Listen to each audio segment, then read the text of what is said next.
Hola, bom dia. Munson here with the Good Morning Portugal show from expatsportugal.com. How are you today? How's your weekend been? Were you in the highest levels of lockdown?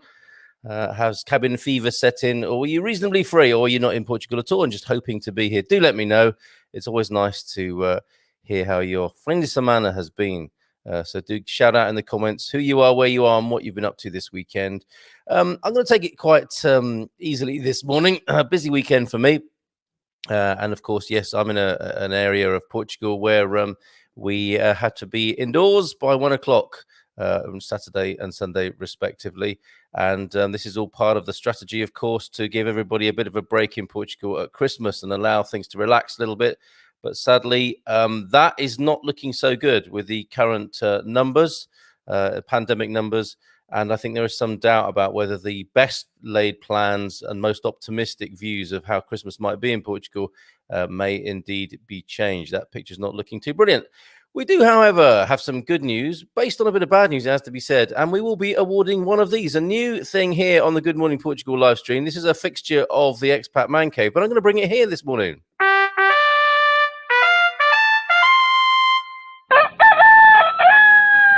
Yes, indeed. The Barcelo Award comes to the Good Morning Portugal show, where I think it's only right to, well, give credit where it's due, really. And I saw a rather, a heartstring tugging story over on social media over the weekend. And who came to the rescue to take care of a big old bear of a dog who's blind, and not in a very good way, it has to be said. But our dear friend Will Thompson, I think he deserves a Barcelo Award, and he's going to get one on the show this morning, which, of course, reminds me to remind you that if you have any nominations for people who've gone above and beyond, who are ruling the roost, as it were, we will give them a Barcelo Award. Actually, I should try and get that on the screen, shouldn't I, for Will, to honour him correctly and appropriately. Yes, we will do that. I'll show you what a Barcelo Award looks like. It's not just a jingle. It's an actual thing that can be shared, virtually. It's a PDF, really. There's no silverware involved. But who knows? There could be. If somebody wants to sponsor that, let me know. Barcelo Awards for those who deserve them. Oh, look, he's here already. Oh, says Will. Stand by, Will. Get your dinner jacket ready from the cupboard. You're about to... I don't know which celebrity we can get to present it to you. Maybe Joel up in Porto. Certainly a celebrity in this environment. Good morning to you, Joel in Porto. How's your weather there? We will, of course, be looking at the weather today and letting you know what's happening this week here on the Good Morning Portugal live stream show. Just spent an hour. Hold on a minute. This is Shannon Renee Brown in Texas. Just spent an hour watching the Geminid meteor shower here in Texas. I imagine that was pretty awesome under the vast skies of Texas. Shannon, tell us more.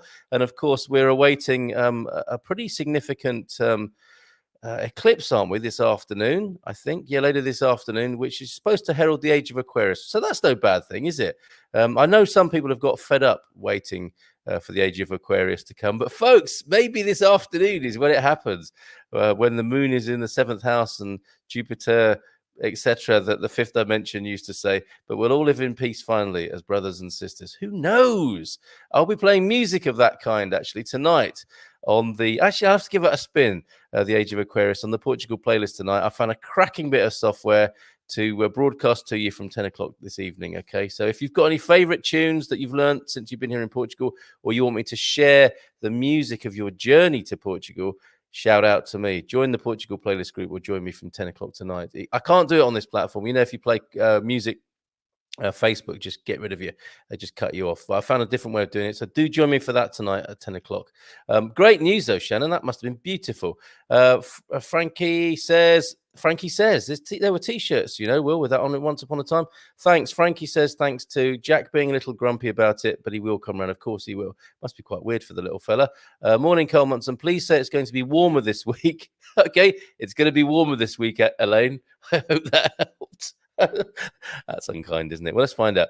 Down here in East Algarve, it's freezing down to around 12. Yes, a freezing 12 degrees, Elaine. Honestly, you don't know how lucky you are. Fiona's here, bon dia. Was that the big old brown dog shared by the rescues last week? It was the big old brown bear. Will's the new daddy. So glad an oldie found a home. Well done, that man. Absolutely.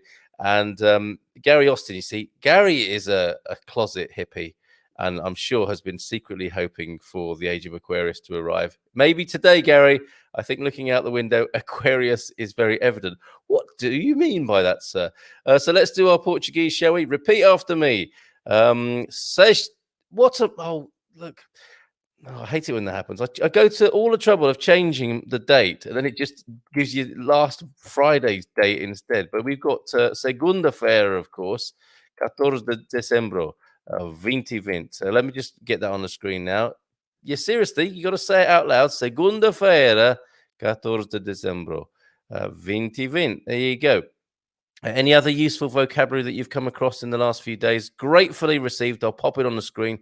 It is a popular feature, the old Palavra do Dia or the Palavras do Dia here on the Good Morning Portugal show.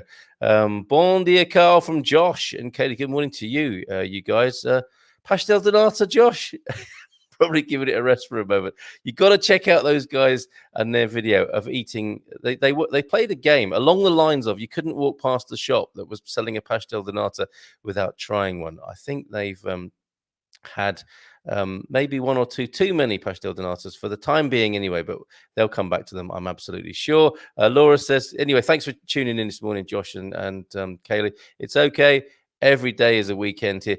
Yeah, I know, Laura. And I'm sort of, sometimes a little bit hesitant to even mention weekends because for many people, life is one constant weekend. At the moment, it can feel a bit like it's one constant Sunday afternoon. Do you remember that dread as a kid of going back to school? And the utter boringness of a Sunday afternoon. You didn't want to be at school, but you actually didn't want to be at home either. Lockdown's a bit like that in my experience. Aquarium, is the age of the aquarium with all that water outside. Very good, Gary. Very good. And I haven't had one since, says Josh, about the pastel donatas. Another wafer thin pastel donata, sir.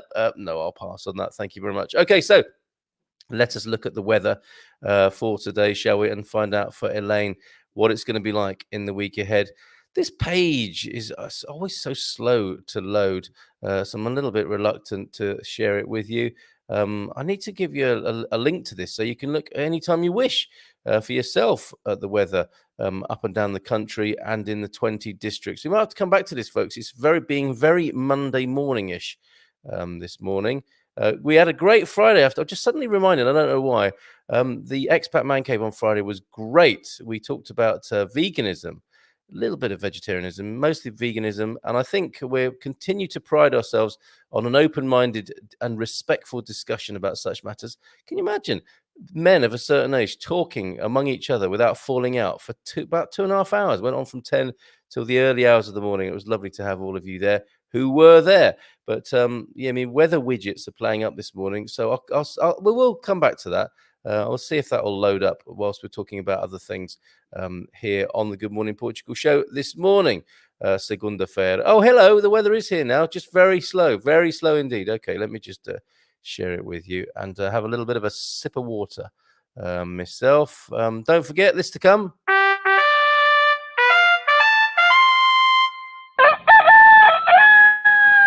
Yep, a Barcelo Award for Mr. Will Thompson, who is with us this morning because of the wonderful thing that he's done. He doesn't have to do much to be high in my estimation, actually, Will Thompson, but he's surpassed himself in these last 48 hours or so. Lisbon, 15 degrees and rainy currently. It's going to go to 17. A sunnier day tomorrow, rain again on Wednesday, sunny day, kind of, sunny, cloudy on Thursday. And then the rain is back. It's looking like it's going to be a rainy Christmas, isn't it? I don't know if any of you still have snow or if that's gone now. But it was a white Christmas. It was looking like it could have been a white Christmas in Portugal a week ago, but maybe that's all gone now as the temperature's got milder and it's given way to rain. Let's have a look at Porto at the moment. Possible light rain forecast today. Currently 13, rising to 15, but 3 straight days of rain, I'm afraid, is the current forecast. Although that said, the value of your weather can go up as well as down. I mean, it looked like it was going to be like the Arc here. I get the Coimbra weather pattern, but we had some really extended hours of sunshine. Walked up to the market on Saturday. It's beautiful. Very sunny and very mild. So, yeah, I mean, take this with a pinch of salt, but I think that, it gives you a sense that the rain is not going to go away just yet. So Porto, a cloudy, sunny day on Thursday, rising to a high of 14, rainy again, and then thereafter, Friday, Saturday, Sunday, another wet weekend in Porto. Like you should start marketing that, a wet weekend in Porto. Who cares if you can get yourself a port tasting? Coimbra, 14 degrees and rainy today. Boo. 3 days of rain by the look of it. Yep. The highest temperature 16 over the next 3 days. Cloudy but sunny, sunny but cloudy, whichever way you look at it. On Thursday, 14 degrees the high. Yeah, and then a wet weekend coming in. Farah, let me tell you then, Elaine. Oh, not so bad, not too shabby down there in the Algarve. 16 degrees, mostly cloudy is the forecast. 19 degrees a possible high. Raining today, Monday, segunda-feira, but a sunny day tomorrow with a temperature of 16. Then the rain returns midweek, but Thursday and Friday should be sunny for you. Slightly wet start to the weekend on Saturday, but a cloudy day with a bit of sun, a high of 17 on Sunday. So it looks like that might improve for you there, Elaine. I hope you find that to be good news.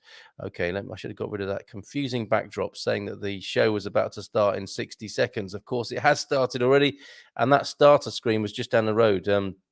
After going to the market, we popped to our local restaurant, which was only offering a takeaway service. But very nice that was to manage to just wolf it down in the Parque de Merendas. Lovely bit of bacalhau a casa and espetada mista with a few chips and salad. Happy memories of the simple life last Saturday. It was really delicious, actually. Okay, so let us look at the COVID situation before we come around to the heartwarming actions of that man, Will Thompson. Dottie's here, everybody. Dottie Bandida is here. What a lovely name. Bon dia. I'm glad I'm not the one walking the dog today. Yes. I guess if you got a big hairy dog and you walk it out in the rain, that guy's going to be a bit whiffy by the time he comes back in, and will need to be in front of the fire, I think, in front of the log burner maybe to dry off a bit. Big it up for Will Thompson. We certainly are. Barcelo for the man today. And of course, yes, remember, this is a new habit here on the Good Morning Portugal show. We have this on the Expat Man Cave. We've got a number of jingles for the Expat Man Cave. I don't know why we haven't done that here, but we've got the Barcelo Award.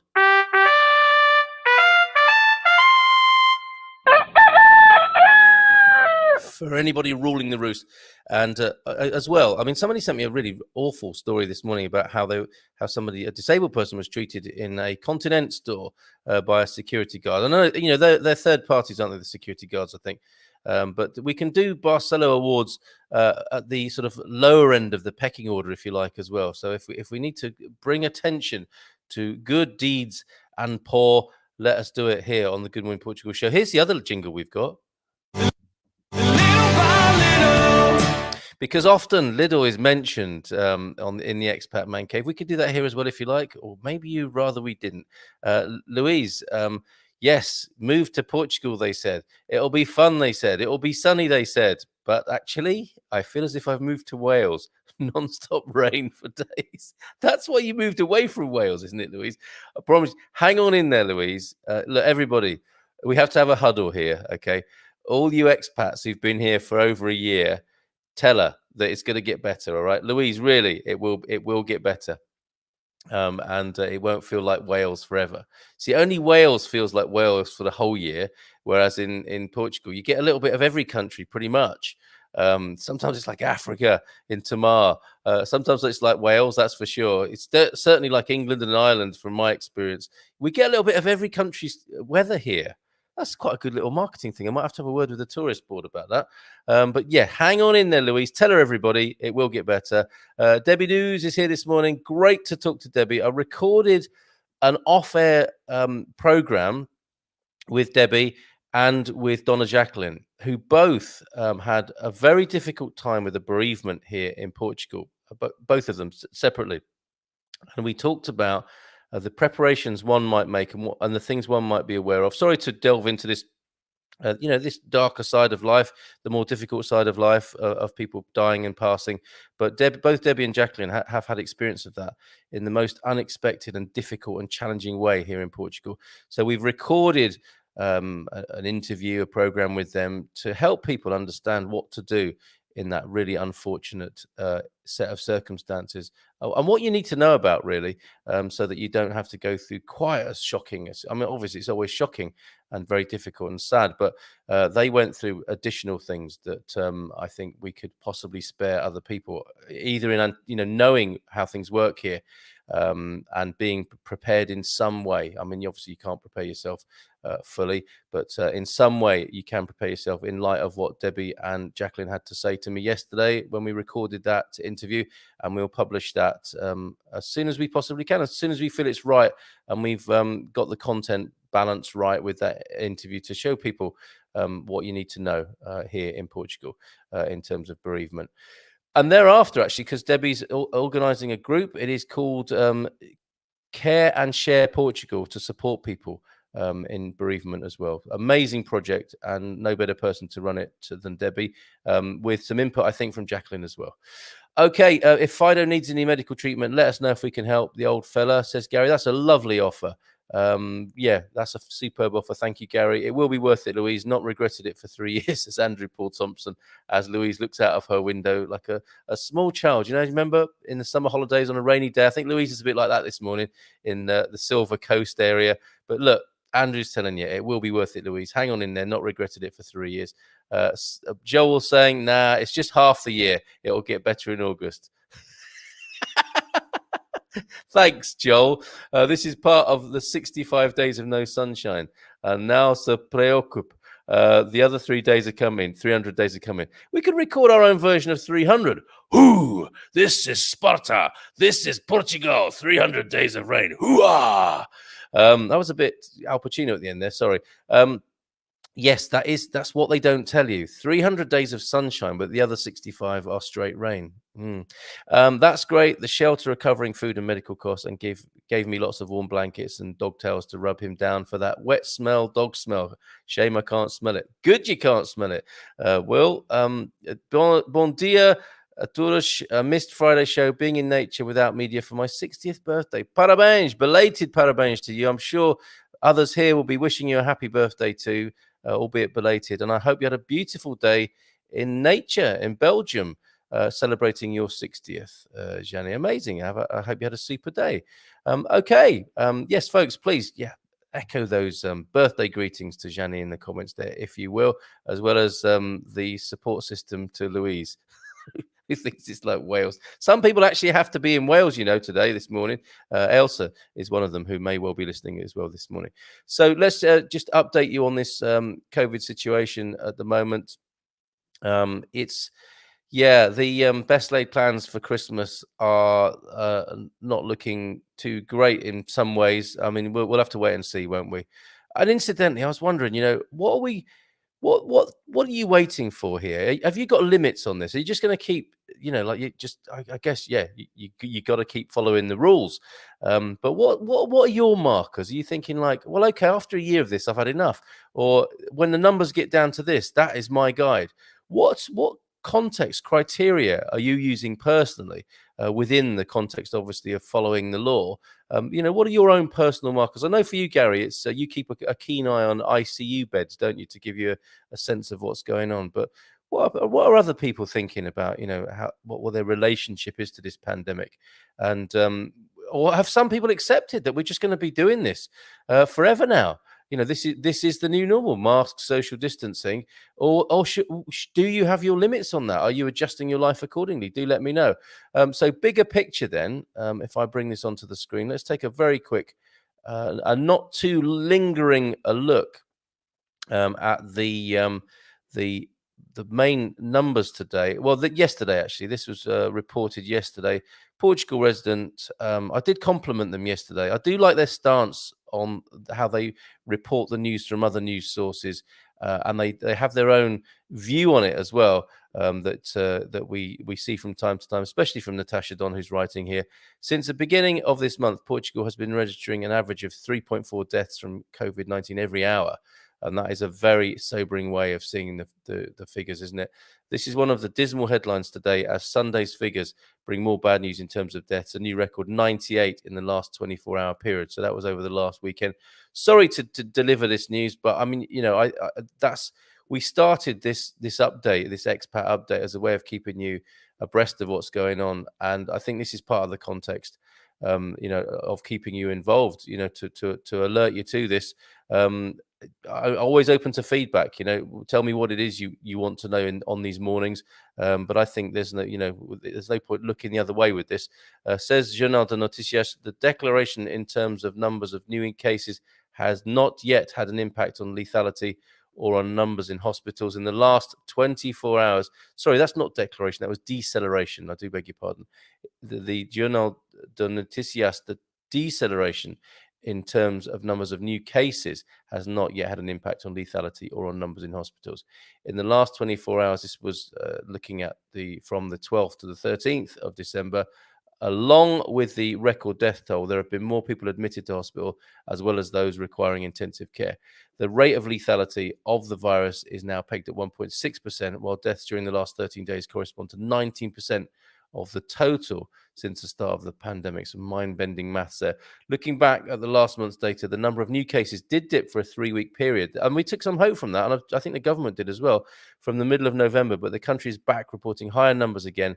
Over 4,000 cases in the last 24 hours. That was a day ago. Admittedly, slightly down on the day before, but not by much. Media outlets have started wondering out loud if next week's Council of Ministers will be looking back at the measures outlined for Christmas earlier this month. So let's go to that as a kind of update on that situation then, and let's see what the speculation is about what Christmas could look like. I mean, it was a speculative situation in the first place. What Christmas could look like with the way the numbers were going. But I think that we have speculation upon speculation. That's one of the hallmarks of the situation we're in, isn't it? But Portugal's Christmas plans could see COVID mortality skyrocket. Again, Natasha reporting from a couple of days ago, new studies flagged by the media today warn Portugal's Christmas plans could see COVID mortality skyrocket. Espresso carries this is espresso as in Express, Daily Express, etc., rather than the coffee. Everybody, Espresso carries a full page under the grim headline: "Without care at Christmas, an increase in cases and deaths is a certainty," pointing to a forecast for as many as 800 deaths in January if families don't rein in festive enthusiasm. Dear, oh dear. Okay, tabloid Corriere da Manhã goes even further, suggesting the Christmas fallout could see 1,500 deaths by the end of January. And of course, they're in the business of this, aren't they? The papers, shocking us, shocking you. I don't know if you've heard it from other sources. Will might have something to say on this. With other sources, we can perhaps temper this shocking approach. But this is the Portugal resident reporting what the Portuguese papers are saying. Cited is research in the form of 2 studies, one by mathematician Enrique Oliveira, vice president of the Superior Technical Institute of Mathematics, the other by Dr. Enrique Barros. The two Henriques, the latter being of the University of Porto. His study was undertaken for Medicines Authority Infamed, one of the entities the government will be consulting before next Friday, December the 18th. So that's when a decision will be made, folks, about how Christmas can be for us, when the final decision over the festive period is to be made. As things stand now, the country is essentially opening up for Christmas, with people allowed to travel across the country and visit friends and family from December the 23rd to the 26th. So that's how it stands at the moment, as how it would be allowed to be, most likely. And there was always a caveat around how things changed in terms of data.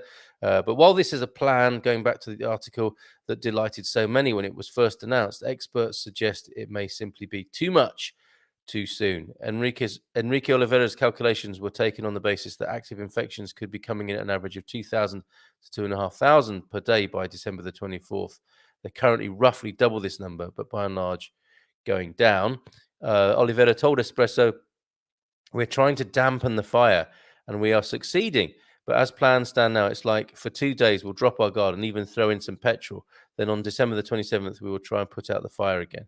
The festive restrictions amnesty will bring a brutal mixing of people." That's his quote. "Brutal mixing of people," in Oliveira's opinion, seeing them crossing the boundaries of boroughs with high incidences of the virus to regions where it is currently manifesting low. Meetings in the main will be in enclosed spaces with people who spend many hours round tables not wearing masks.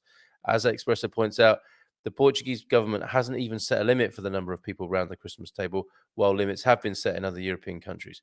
The paper also gives the example of how Thanksgiving celebrations in the United States last month saw millions of Americans traveling to be with their families and resulted in further drama in terms of new infections and deaths occurring a few weeks on. That is thoroughly depressing. And but this is an expat update. This tells you what is going on and what it could. It is speculation. There is some science, a speculation from somebody who might be trusted with mathematical modelling. There, what do you make of that? How might Christmas be? Are you taking proactive plans yourself? Looking like a new packet of masks for this year's Christmas present. Yeah, make a change from socks and pants, won't it, Gary? That's a pretty a funny but right comment, I think, there, Gary. Obrigado, Carl, says Peter. I don't know what that's for, but yeah, maybe the update there. We don't think it's the new normal yet, says Josh. Yeah, you have to keep putting that yet in there, don't you? There's some sort of saving grace, Josh. Bon dia, todos. Oh, yes, we're back to Gianni's birthday celebrations from last Friday. Okay, so that's the situation with COVID. Let me know what you're thinking about that. I mean, I guess there's a sort of stunned silence almost, isn't there, around this? What can you do? What can you say? And so I do understand if nobody has anything to say right now about that, and we're just like waiting and seeing what's going to happen with that. So, okay, that's the Barcelo Award, everybody. And let's go to that. First of all, I will share with you the backstory here, the wider backstory, staying with grim news, I'm afraid, this morning. And it comes from the Portugal resident. And abandoned animals is the article here. And we will put a positive twist on this because we have good news from our own community. But abandoned animals, pandemic has made the situation in Portugal much worse. Again, Natasha Don yesterday in the resident. The COVID pandemic has taken its toll on Portugal's cats and dogs, seeing many more abandoned this year than last, as many who are working in this area might have anticipated. According to a report by Jornal de Noticias, the problem appears to be centered in urban areas, particularly Lisboa, Porto, Setúbal, and Leiria. The destruction of employment and death of old people in the path of the pandemic are given as the most likely reason. That's tragic, isn't it? In terms of numbers, the Jornal Noticias cited 660 cases flagged by PSP and GNR police between January and August last year. The number was below 500 and is only a fraction of the true picture, which sees animals left at the gates of private and municipal refuges or simply dumped in woodlands. Enough said about that, because we have a very good news story to share with you right now. And I have a picture to share of an old bear for you. This is lovely. This was when I think this tugged the heartstrings of many on social media. A lot of us would have seen this on social media. This is Frankie, it said. He's 11 years old. He had one eye removed and barely any vision in the other. So quite blind, bless him. He is in the shelter, but this is no place for an old blind dog. It's heartbreaking for the volunteers to see him struggling there. He's very sweet-natured, big boy, sadly not house-trained. Please, can someone offer this special boy a foster or permanent home? All costs will be repaid by the shelter. He's in Caldas de Reina. Let's try some good news for Frankie. Message me or share thanks, says the message on social media. And over 100 comments, loads of people, with their emoticons of support. And I'm sure in most of the backs of most of our minds, we're thinking, how on earth is this poor old bugger going to find himself somewhere to live at this time of year in the current circumstances? But who's the caped crusader of Caldas de Reina? That rhymes, and he doesn't really live there, but it was just a nice rhyme to put together. Will Thompson, sir, you get one of these.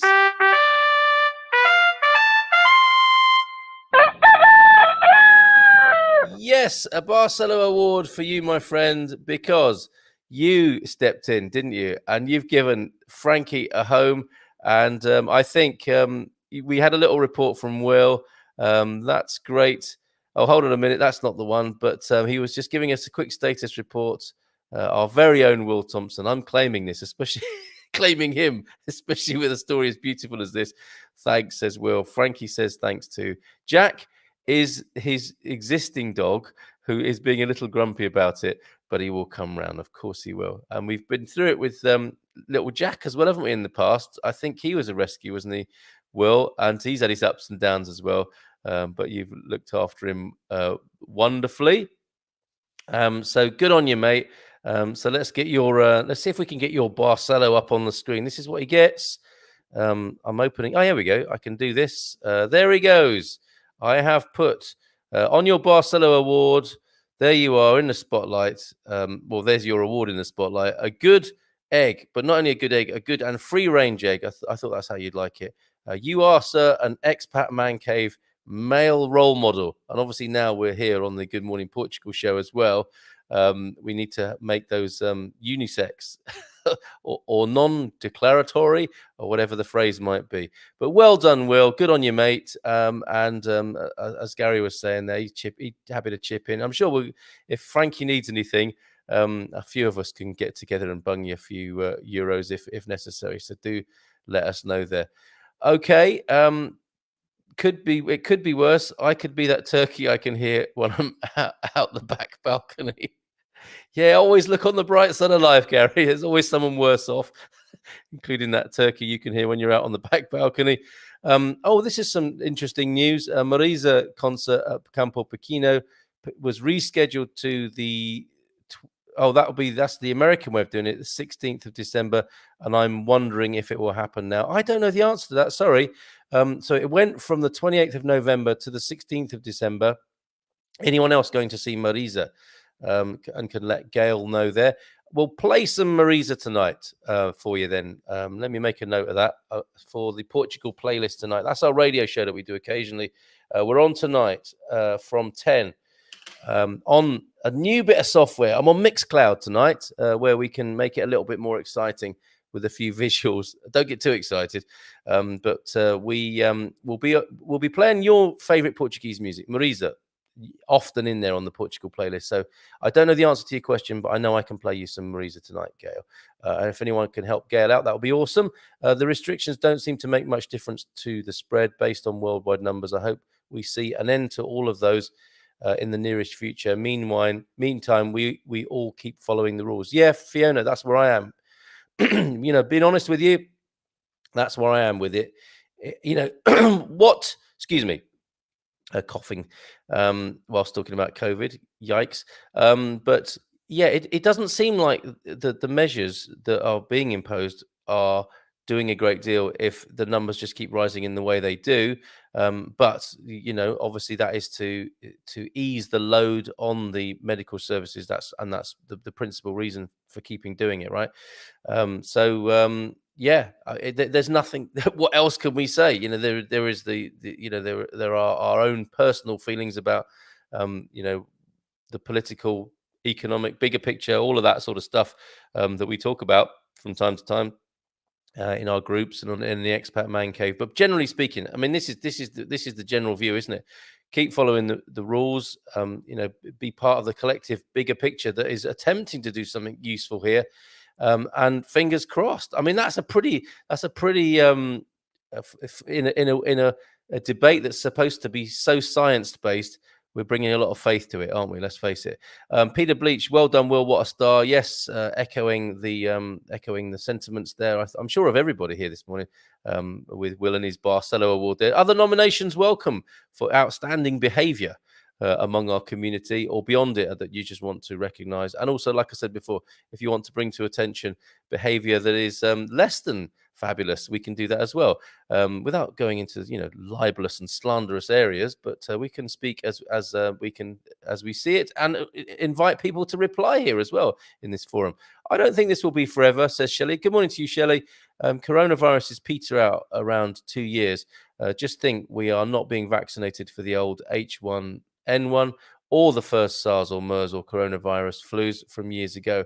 Take good care of yourselves till autumn and things will ease greatly. Thank you, Shelley. Some much needed. I was going off on one a bit, wasn't I? There, some calming and useful words from somebody who I think knows about these things in Shelley there. Thank you, Shelley. Here in Belgium, they will use drones and also check for how many people you order for takeout meals with Christmas. OMG. I got to say, yes, OMG as well, Johnny. And this is some of the chilling stuff, isn't it, that we're hearing about associated with this. But a lot of other people are going to get drones for Christmas as well. So maybe there'll be like drone battles on the streets. People thoroughly cheesed off with being surveilled and monitored, and they'll grab their kid's drone and take out the surveillance monitor. Not that I condone that sort of behavior. I'm just seeing the funny side. Louise, I'd like to volunteer at an animal shelter, and I'm in that area. Do you know the name of the shelter? Please, Will, can you connect Louise with your animal shelter where Frankie came from? Maria, I've just called you Maria, Mark. Why would I do that? Oh, I think I've mixed up Mark with Bon Dia and ended up with Maria. But Mark Rigby, Bon Dia from Pavor de Vagim, watching this on my 50-inch TV for the first time. You are larger than life. That is hot. That is terrifying. Mark, don't do that to yourself. Me on a 50-inch monitor. No. What's the link to Mixcloud for tonight's musical extravaganza? Check all the social media tonight just before 10, and I will put links in there. I'm on Mixcloud as Barefoot Radio, strangely enough. So that may or may not be an easy thing to remember, but I'll make sure you know later on tonight. And interested in having your requests as well, Mark? Anything you've discovered since you've been here? It was lovely to relive your musical journey, which was the last time we did the show. Will says circumstances. Thanks, Mark, as well. And yeah, on a phone is big enough. No need for the 50-inch telly experience, I'm sure.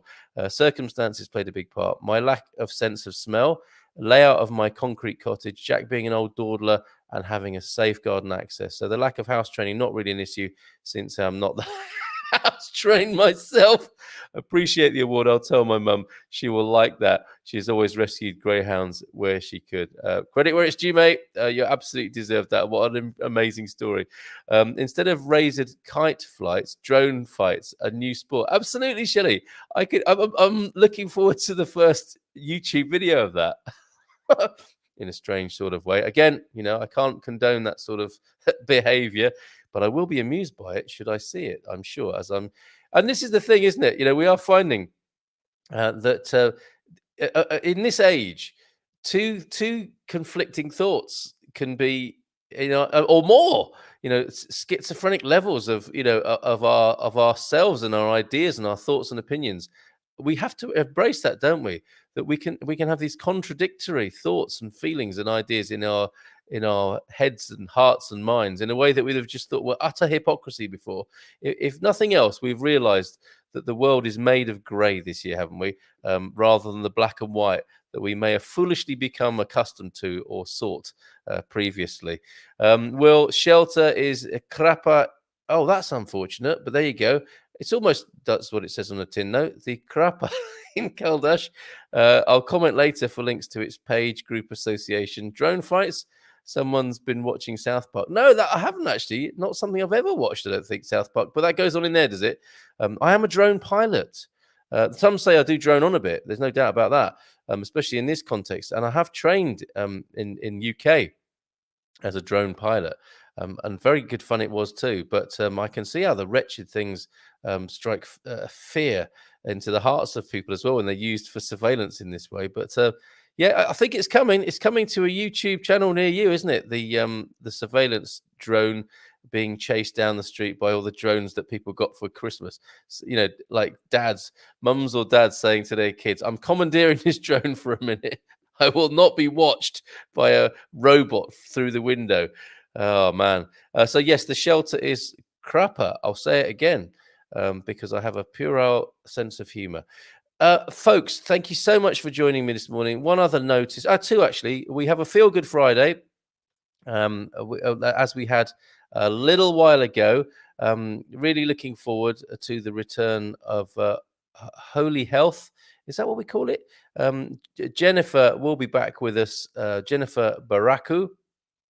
And she will be with us again on Friday with a Feel Good Friday and her holistic health awareness message She is. Isn't there a fizzy drink like Baraku? She is that. She's a fizzy drink, an effervescent drink of a person, and she'll be with us on Friday with her brand of upbeat vibes and energy, and we'll be having a chat again. And tomorrow, we are looking at a conversation with the I've got to get this right. The Institute, is it the Institute of? It's just a blooming acronym on their. It's the International Organization for Migration, the IOM. Now, on another serious note, there will be at-risk people uh, who've been put at risk by the UK leaving the EU. Most of us, though not, wherever you stand politically, most people aren't relishing the carnage that the move is creating.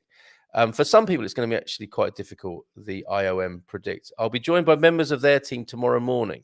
So if you know someone who you feel might be a bit vulnerable when it comes to residency in Portugal, and it can be stressful, let's face it. I think, all of us, the most able and resourceful people here, have had moments of stress with that process, let's face it. And, for some people, they're going to be falling between the cracks, disappearing in the long grass, etc., and needing help. And the IOM have a fund to do that and resources and staff to do that.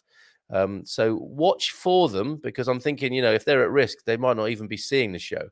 But you may know of people who could do with this help. So tune in tomorrow when we talk to a couple of members of staff from the IOM about what help can be received in this transition as the UK finally leaves the EU by the 31st, and how that might affect some people on a very personal and challenging level, and how the IOM can come to their aid. Talking to that team tomorrow morning.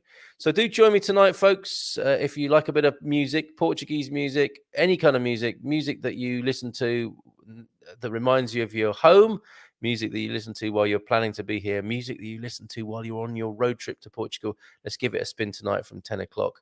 And we'll go on for as long as there is music to play and have a bit of fun. Just a final few comments this morning. Drone wars. Gary's looking forward to that as well. We use them for target practice, says Shannon. I can imagine you doing Texas. Yes, with your right to bear arms. If that drone comes over your property, I imagine you do use it for target practice. A friend of mine, thanks Shannon, thanks you for being here this morning. A friend of mine did a small but wonderful thing in her aldeia in Portugal. Mika and Tina have put up a surprise for the people in the village. We wanted to do something back for the Portuguese people who accepted us and let us join in their lives. I hope they like it. So Mika and Tina, you haven't said what it is there, Jenny. Maybe it's a drone-based light show or something like that.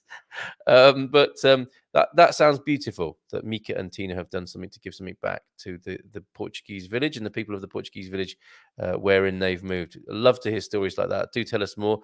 Maybe a Barcelo Award for them. So don't forget, we're giving these out.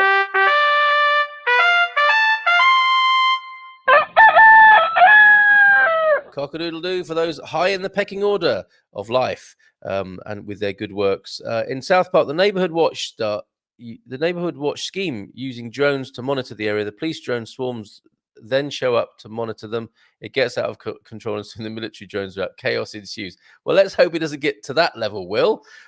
He of the inaugural Barcelo Award here on the Good Morning Portugal show. Have a great day, mate. Lots of love to Frankie from all of us here. That's a heartwarming story, much needed on this wet Monday, and with the situation as I've described it already today. Take care out there, folks. Do the things you love. Get the cash, get the coffee and the pastel de nata. Do the things that make you feel great. Apart from you, Josh, you couldn't possibly eat another one of those. As we hunker down and make the best of the situation at the moment. And let's hang out together here and be little rays of sunshine to each other. Take care, have a great day, and maybe see you tonight on the Portugal playlist. Take care. Bye for now. Ciao, ciao. Abraços. Beijinhos.